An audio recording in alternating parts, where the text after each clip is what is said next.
प्रिय छात्र छात्रीगण आशा करुछि आपण माने भलरे थिबे। आसंतु आज आरंभ करिबा चतुर्थ अध्यायटी को। एहार विषय वस्तु हैला भारतर ऐतिह्य। एहार प्रथम पाठ भारतीय संस्कृति विभिन्नतार एकता रो प्रथम विभाग विषय रे जानिबा। आसंतु जानिबा। एठारे आमे पढ़िबा भारतीय संस्कृतिर वैशिष्ट्य। एही विषय रे आमे भारतीय संस्कृतिर 6 गोटी वैशिष्ट्य विषय रे आलोचना करिबा। चलंतु नेक्स्ट स्लाइड को देखिबा।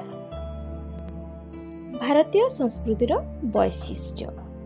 प्रथमे आमे सांस्कृतिक विषय रे किछि जानिबा। आचार व्यवहार, खाद्य और पोशाक, भाषा और साहित्य, शिक्षा और ज्ञान, विज्ञान और वैषयिक विद्या, धर्म और विश्वास, प्रथा और परंपरा, पर्वपर्वाणी, रीति नीति, नृत्य, संगीत एवं कला स्थापत्य होछि संस्कृतिर उपादान। जेउ देश रे एही उपादान जेते उन्नत ताहार संस्कृति सेते महान। एही परिप्रेक्षी रे भारतीय संस्कृति अत्यंत महान। बुझिपारे। वर्तमान आमे तार वैशिष्ट्य विषय रे जानिबा। भारतीय संस्कृतिर वैशिष्ट्य कोन? केते प्रकार रहिछि? प्रथम प्राचीनता, द्वितीय निरविच्छिन्नता, तृतीय उदारता, चतुर्थ निरपेक्षता, पंचम सार्वजनीनता एवं षष्ठ व्यापकता। आसंतु एहाको विश्लेषण करिबा नेक्स्ट स्लाइड रे। वर्तमान भारतीय संस्कृतिर प्रथम वैशिष्ट्य देखिबा। यह होछि प्राचीनता। भारतीय संस्कृति केते प्राचीन चलंतु जानिबा। ख्रीष्टपूर्व 3000 मसीहारे भारतर उत्तर पश्चिम रे गढ़िथिबा सिंधु सभ्यतार एक संस्कृतिर सृष्टि हैला। बुझिपारले। एही संस्कृतिर उन्नत सहर जीवन, परिमल व्यवस्था, पोशाक परिच्छद, खाद्यपेय, कृषि, वाणिज्य, शिल्पकला, वैज्ञानिक ज्ञान, बासगृह, धार्मिक चेतना तथा आमद प्रमोद भारतीय संस्कृतिर मूलदुआ स्थापन करथिला। एहा परे वैदिक सभ्यता समय रे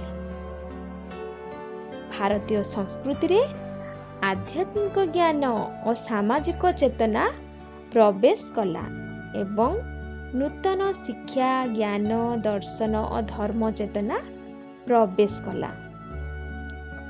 सिंधु सभ्यतार द्राविड़ मानक स्थान रे वैदिक जुगर आर्य माने भारत रे बसति स्थापन करी कृषि, पशुपालन भली जीविका निर्वाह पंथा, एक निर्दिष्ट शासन प्रणाली एवं एक राजनैतिक और सामाजिक व्यवस्था प्रचलन करी भारतीय संस्कृतिर उन्नति कले। सेथिपाई सिंधु सभ्यता और वैदिक सभ्यतार संस्कृति भारतीय संस्कृतिर एक मूल उच्च। बुझिपारले। भारतीय संस्कृति प्राय 5000 वर्ष पुरातन। वर्तमान भारतीय संस्कृतिर द्वितीय वैशिष्ट्य देखिबा। एहा कोन? निरवच्छिन्नता। आसंतु जानिबा। विश्वर अनेक देशर मूल संस्कृति समयक्रमे लोप पाई जाइछि, किंतु भारतीय संस्कृति प्राचीन कालरू आज पर्यंत निरवच्छिन्न भावरे अग्रगति करि चलिछि। भारतीय संस्कृति एहार मूल उपादानर सुरक्षा करिबा सह क्रमे उन्नति करुछि। प्राचीन युगरू आधुनिक युग पर्यंत विभिन्न अंचलरू आसी विभिन्न जाति धर्मर अधिवासी भारत रे बसति स्थापन कले सुधा एहार संस्कृतिर मूल भित्ति उपेक्षित हेई नाही। परस्पर मध्यरे सहयोगितारे एहार संस्कृति उन्नति और प्रशस्त ହୋଇଛି। ଏହା ହେଲା ଆମର ନିରବିଚ୍ଛିନ୍ନତା। ଜାଣିପାରିଲେ?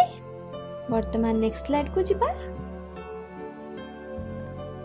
ବର୍ତ୍ତମାନ ଦେଖିବା ଭାରତୀୟ ସଂସ୍କୃତିର ତୃତୀୟ ବୈଶିଷ୍ଟ୍ୟ। ଏହା କ'ଣ? ଉଦାରତା। ଭାରତ ଭିନ୍ନ ଭିନ୍ନ ମତବାଦ, ଧର୍ମ ବିଶ୍ୱାସ, ଭାଷା, ପ୍ରଥା, ପରମ୍ପରା ପ୍ରଭୃତିକୁ ଉଦାରତା ସହ ଗ୍ରହଣ କରି ଆସିଛି। ବୈଦିକ ଯୁଗରେ ବ୍ରାହ୍ମଣ୍ୟ ଧର୍ମର ପ୍ରାଧାନ୍ୟ ରହିବା ସତ୍ତ୍ୱେ ଖ୍ରୀଷ୍ଟପୂର୍ବ 6ଠ ଶତାବ୍ଦୀରେ ଆବିର୍ଭୂତ ଜୈନ ଧର୍ମ ଓ ବୌଦ୍ଧ ଧର୍ମର ନୀତିଗୁଡ଼ିକ ଭାରତୀୟ ସମାଜରେ ଗ୍ରହଣୀୟ ହେଲା। ସେହିପରି ଭାରତରେ ଇସଲାମ ଧର୍ମର ପ୍ରବେଶ ପରେ ସେମାନଙ୍କ ସମନ୍ୱୟ ଏବଂ ସୌହାର୍ଦ୍ଦ୍ୟପୂର୍ଣ୍ଣ ସହାବସ୍ଥାନ ଭାରତୀୟ ସଂସ୍କୃତିର ଉଦାରତା ପ୍ରତିଫଳିତ କରିଥାଏ। ଏକାଦଶ ଶତାବ୍ଦୀରୁ ଭାରତରେ ଇସଲାମ ଧର୍ମର ପ୍ରଚାର ଆରମ୍ଭ ହେଲା। ସେହିପରି ମଧ୍ୟଯୁଗରେ ରାମାନୁଜ, ରାମାନନ୍ଦ, ବଲ୍ଲଭାଚାର୍ଯ୍ୟ, ଶ୍ରୀ ଚୈତନ୍ୟ, କବୀର, ନାନକ ଏବଂ ମୀରାବାଇ ପ୍ରଭୃତି ଭକ୍ତି ଆନ୍ଦୋଳନର ପ୍ରବକ୍ତା ଏବଂ ଖ୍ୱାଜା ମঈନୁଦ୍ଦିନ ଚିସ୍ତି, ଶେଖ ନିଜାମୁଦ୍ଦିନ ଔଲିଆ ଏବଂ ଫରଦୁଦ୍ଦିନ ଗଞ୍ଜ-ଇ ସକରଙ୍କ ପରି ସୁଫି ସନ୍ଥମାନଙ୍କ ଏକେଶ୍ୱରବାଦ, ମାନବ ସେବା, ଭକ୍ତି, ପ୍ରେମ, ଏକତା, ସହନଶୀଳତା ଓ ଭ୍ରାତୃତ୍ୱ ବାର୍ତ୍ତାକୁ ଦେଶର ବିଭିନ୍ନ ସ୍ଥାନରେ ପ୍ରଚାର କରାଯାଇଥିଲା। ପାଶ୍ଚାତ୍ୟ ଦେଶଗୁଡ଼ିକର ଭାରତକୁ ଆଗମନ ପରେ ଖ୍ରୀଷ୍ଟ ଧର୍ମ ତଥା ପାଶ୍ଚାତ୍ୟ ଦର୍ଶନ, ସାହିତ୍ୟ, ବିଜ୍ଞାନ ଓ ସଂସ୍କୃତିକୁ ଉଦାରତାର ସହ ଗ୍ରହଣ କରାଯାଇଛି। ଏହା ହେଉଛି ଆମ ଭାରତୀୟ ସଂସ୍କୃତିର ଉଦାରତା। ବୁଝିପାରିଲେ? ନେକ୍ସଟ ସ୍ଲାଇଡ୍ କୁ ଯିବା। ବର୍ତ୍ତମାନ ଦେଖିବା ଚତୁର୍ଥ ବୈଶିଷ୍ଟ୍ୟ। ଏହା କ'ଣ? ନିରପେକ୍ଷତା। ଭାରତରେ ବିଭିନ୍ନ ଶ୍ରେଣୀର ଅଧିବାସୀ ବସବାସ କଲେ ସୁଦ୍ଧା ସେମାନଙ୍କ ମଧ୍ୟରେ କିଛି ଅନ୍ତର କରାଯାଏ ନାହିଁ।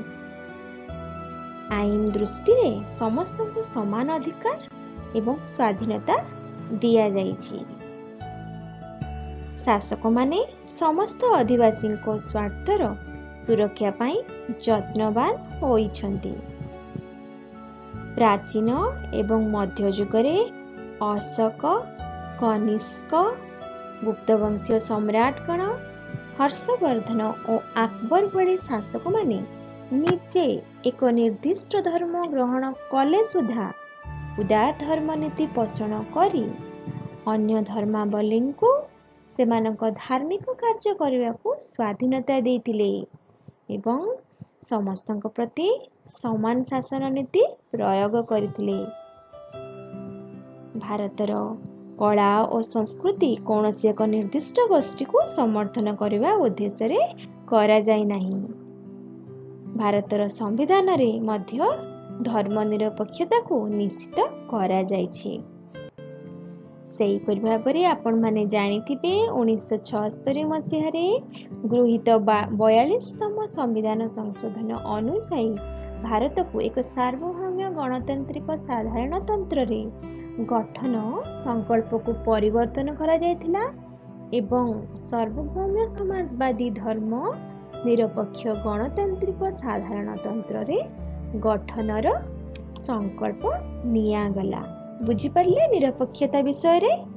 ଠିକ ଅଛି, ଆମେ ନେକ୍ସଟ ସ୍ଲାଇଡ୍ କୁ ଯିବା। ଆସନ୍ତୁ ଜାଣିବା ପଞ୍ଚମ ବୈଶିଷ୍ଟ୍ୟ ବିଷୟରେ। ଏହା କ'ଣ? ଏହା ହେଉଛି ବ୍ୟାପକତା।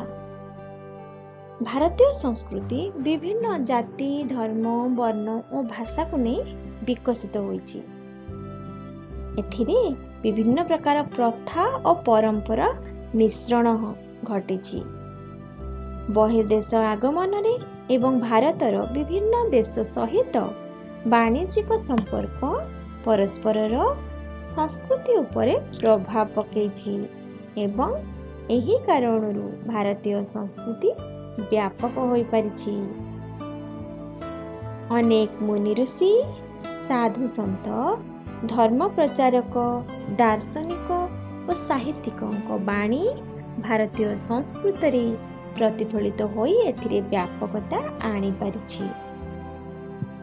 ସିନ୍ଧୁ ସଭ୍ୟତାର ଆରମ୍ଭ କରି ମୌର୍ଯ୍ୟ ଯୁଗ, କୁଷାଣ ଯୁଗ, ଗୁପ୍ତ ଯୁଗ, ତୁର୍କୀ ଶାସନ, ମୋଗଲ ଶାସନ ଓ ଇଂରେଜ ଶାସନ ସମୟର ଚିତ୍ରକଳା, ଶିଳ୍ପକଳା, ସ୍ଥାପତ୍ୟ ମଧ୍ୟ ଭାରତୀୟ ସଂସ୍କୃତିକୁ ବ୍ୟାପକ କରିପାରିଛି। ଜାଣିପାରିଲେ ବ୍ୟାପକତା ବିଷୟରେ? ବର୍ତ୍ତମାନ ଆମେ ନେକ୍ସଟ ସ୍ଲାଇଡକୁ ଯିବା। ବର୍ତ୍ତମାନ ଦେଖିବା ଷଷ୍ଠ ବୈଶିଷ୍ଟ୍ୟ ବିଷୟରେ। ଏହା କଣ? ସାର୍ବଜନୀନତା। ଆସନ୍ତୁ ଜାଣିବା। ଭାରତୀୟ ସଂସ୍କୃତି କେବଳ ଭାରତ ମଧ୍ୟରେ ଆବଦ୍ଧ ହୋଇନାହିଁ, ଏହା ଅନ୍ୟାନ୍ୟ ଦେଶର ସଂସ୍କୃତିକୁ ପ୍ରଭାବିତ କରିପାରିଛି। ସିନ୍ଧୁ ସଭ୍ୟତାର ବହିର୍ଦେଶ ସଭ୍ୟତା ସହ ବାଣିଜ୍ୟିକ ସମ୍ପର୍କ ଦ୍ୱାରା ଭାରତୀୟ ସଂସ୍କୃତି ଇରାନ, ଇଜିପ୍ଟ, ମେସୋପଟାମିଆ ଓ ଗ୍ରୀସ ଦେଶରେ ବ୍ୟାପିଲା। ବୁଝିପାରିଲେ? ଆଲେକ୍ସାଣ୍ଡରଙ୍କ ଭାରତ ଆକ୍ରମଣ ସମୟରେ ଖ୍ରୀଷ୍ଟପୂର୍ବ 326 ମସିହାରେ ଆଲେକ୍ସାଣ୍ଡର ଭାରତ ଆକ୍ରମଣ କରିଥିଲେ। ସେହି ସମୟରେ ତାଙ୍କ ସହ ଆସିଥିବା ଗ୍ରୀକ ଐତିହାସିକ, ଦାର୍ଶନିକ, ବୈଜ୍ଞାନିକ ଗଣ ଭାରତରୁ ଜ୍ଞାନ ଆହରଣ କରି ତାଙ୍କ ଦେଶରେ ପ୍ରଚଳନ କଲେ। ଗ୍ରୀକ ମାନେ ଭାରତର ଗଣିତ ଓ ଭେଷଜ ବିଦ୍ୟା, ଭାରତର ଦର୍ଶନ ଓ ଧର୍ମ ଭାବନା ସମ୍ବନ୍ଧରେ ଜ୍ଞାନ ଅର୍ଜନ କରିପାରିଲେ। ସେହିପରି ଅଶୋକଙ୍କ ରାଜତ୍ୱ ସମୟରେ ବୌଦ୍ଧ ଧର୍ମ ପ୍ରଚାରକ ମାଧ୍ୟମରେ ସିଂହଳ, ବ୍ରହ୍ମଦେଶ ଓ ଶ୍ୟାମଦେଶରେ ଭାରତୀୟ ସଂସ୍କୃତିର ପ୍ରଚାର ହେଲା।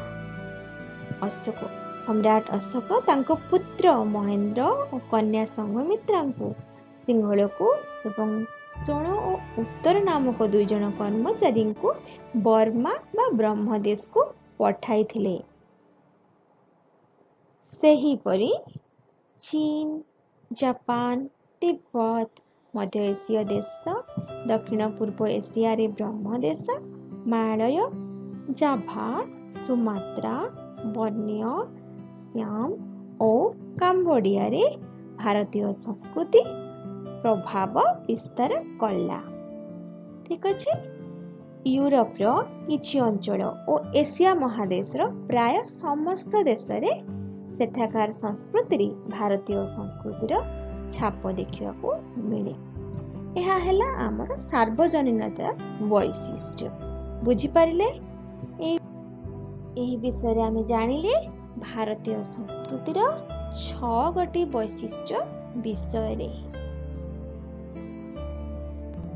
ପରବର୍ତ୍ତୀ ବିଭାଗରେ ଆମେ ପଢିବା ଭାରତୀୟ ସଂସ୍କୃତି ବିଭିନ୍ନତାରେ ଏକତାର ବିଭାଗ 2, ଯୋଉଥିରେ କି ଆମେ ଭାରତୀୟ ସଂସ୍କୃତିର ସ୍ୱାତନ୍ତ୍ର୍ୟ ବିଷୟରେ ଆଲୋଚନା କରିବା। ଧନ୍ୟବାଦ।